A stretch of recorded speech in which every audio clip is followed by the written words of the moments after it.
Now this section is all about evaluating your keyword phrases. So before you even start thinking about SEO, the first thing you need to do is to compile a list of your important keyword phrases. The phrases that you really want people to type into the search engine in order to find your website. Now, as it says in the second bullet point there, it's vital you spend as much time as necessary. If it takes a week, if it takes 2 weeks, then so be it. But you need to start off with the right set of keyword phrases before doing your SEO. Otherwise, you could end up optimizing your website for the wrong phrases. Now, tend to use a keyword phrase rather than a single word. So, for instance, if you have a business, maybe a plumbing business, then rather than just typing the word plumbers as your sort of keyword phrase, you want something like maybe plumbers and a local phrase, plumbers Perth or something like that. Or if you're a specialist plumber, maybe you're a commercial plumber or a domestic plumber, those are the sort of things you want to think about. Make the phrases a bit more relevant to what people are actually going to search for and type into Google. So as I say, try and include a local phrase. So let's say you're a cabinet maker based in Perth, then cabinet maker Perth would be an obvious phrase. Similar phrases would be cabinet makers in Perth, cabinet maker company in Perth, or custom cabinet maker Perth. These are the sort of alternative phrases you want to think about. And ideally include either a state or a city or a suburb in your list of phrases as well. As it says in the last bullet point there, if you're based in Australia and you want nationwide coverage, be careful to use the words Australia and Australian. As far as people are concerned, it's the same thing, but very different from Google's point of view. Now, something else you can do is to ask employees or customers, see if they've got any ideas. Quite a few years ago now, I actually wrote a website and did the SEO for a small company based in Joondalup that basically specialized in writing wills. When I initially took the project on, the first thing I did was make a list of words. So I came up with things like making a will, writing a will, and creating a will as the obvious ones. And I can't remember now because this is going back a bit, but the one that I thought most people would use turned out to be totally wrong when I did the analysis. As I can't remember which one of these phrases was more widely used, making a will, writing a will, or creating a will. But my initial guess was completely wrong. So you need to think of alternative phrases like this and then, check to see the sort of search volumes that, you're actually getting in Google. The other thing you need to think about is sometimes if you've got a technical product, you might want to use, some phrases using sort of technical terms and other phrases using sort of more generic, sort of general terms that people would use. So again, it's maybe good to think about a mixture of specialist and general terms for your search phrases. Now, the first starting point is, once you've got your list of phrases, is to actually type these into Google and, see who shows up. So if you've already got a website and you type in, your favorite sort of keyword phrase, you first look at the first page of results, and if you're not on it, you look at page 2.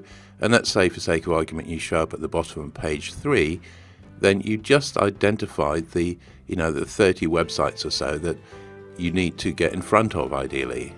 So what you need to do is to look in detail at every single site that's listed above you, look at every single page on those sites, and really try and figure out why they're coming up first, why they're coming up above your website. Earlier on, I mentioned the fact I'd actually created a website for a company in Joondalup about wills. If we open this up and have a look, let's see how well they do. So if I type in the phrase writing a will Joondalup, because that's basically what they do and where they are, happily they come up actually first and second, because they have 2 websites. They have an old one and a new one. For various technical reasons they had to change the name, but it's nice to see that for writing a will in Joondalup they come up first and second, and they also come up over here. But as I say, there could be other phrases, writing. How about making a will? If you search for making a will in Joondalup, you've got the adverts at the top there, very expensive, and again they come up first and second. And the other phrase was, I think, creating a will. So for creating a will, again, they come up first and second. And the reason they come up first and second for all three different keyword phrases is because I optimized the website to come up well with those three different phrases. So concentrate on the phrase that people search for most. That's the cherry, as it were. And then if you've got other phrases which are related but not used so much, make sure you show up well for those as well. So as I say, in this case, they come up well first and second for all three phrases. If you're looking for basically creating, making, or writing a will in Journal app. If they didn't show up, then obviously you'd have to look at all of these websites here, then go on to the next page of results and see who these people are. You've got the usual big players as well as the small independents. And as I say, really you'd have to examine all of these in detail and see what they've done right, what they've done well, and also, examine their websites for ideas, see if they've used phrases you hadn't actually thought of. Now you can actually use what's called the Google Autosuggest to help you with your keyword phrases. So for instance, if I type in, notice the typo here, holiday homes rental Bustleton, then it comes up with various things. You think, why is it talking about Dunsborough? Well, Dunsborough is almost next to Bustleton. Google knows it's in the same area. So, it's suggesting things like luxury accommodation Bustleton, Bustleton self-contained accommodation, Bustleton accommodation cheap. These are the sort of things that people type in. So, if this was an important phrase to you, holiday home rental Bustleton, then you'd also want to include these other phrases somewhere in your website. So this is a great way of expanding your list of keyword phrases.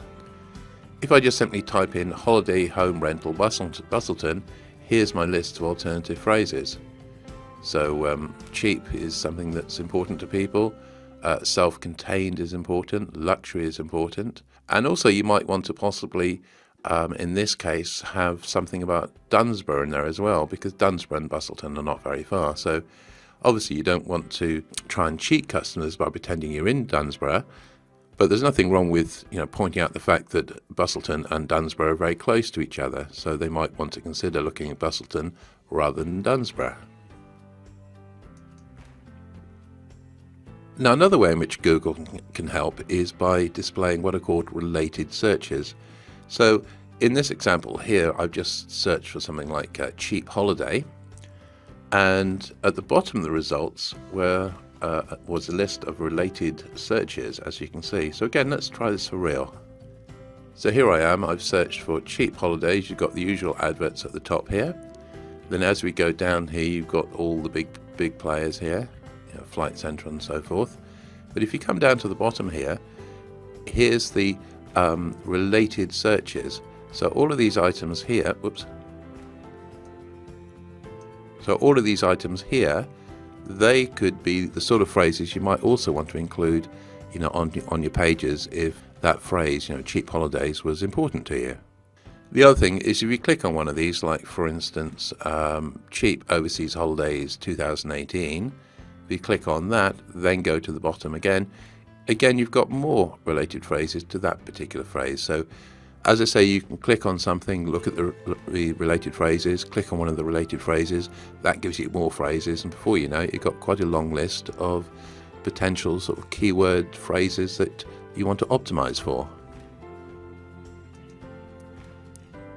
Now just a note of caution here, if you're doing lots and lots of searches one after the other, what you need to do is to make sure that you do one phrase, you search for one phrase, and then ideally close down the browser and restart it. The other thing you want to do is to go into the advanced settings for your particular browser. They're all slightly different, but you should be able to find it quite easily.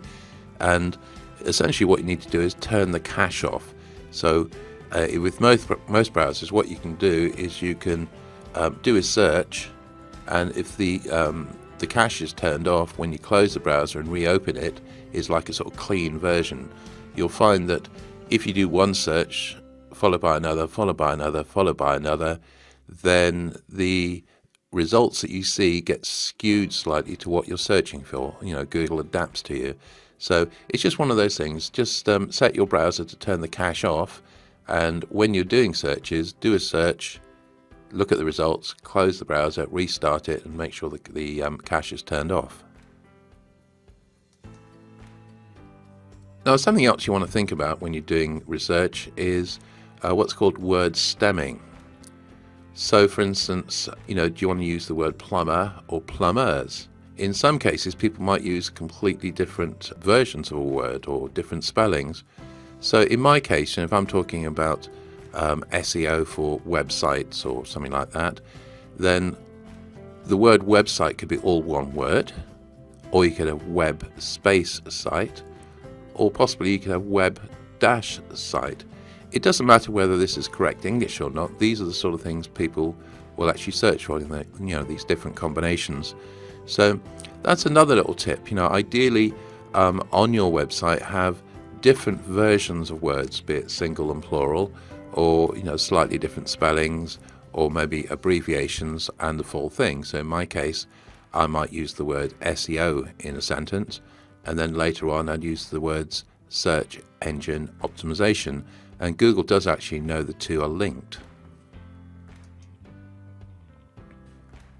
Now, if you're anything like me, as soon as you start trying to think of a list of alternative words, your mind goes completely blank. So what you can do is you can use a thesaurus. You can go and buy a traditional printed thesaurus if you want to, or you can use an online thesaurus. In this case, if I click here,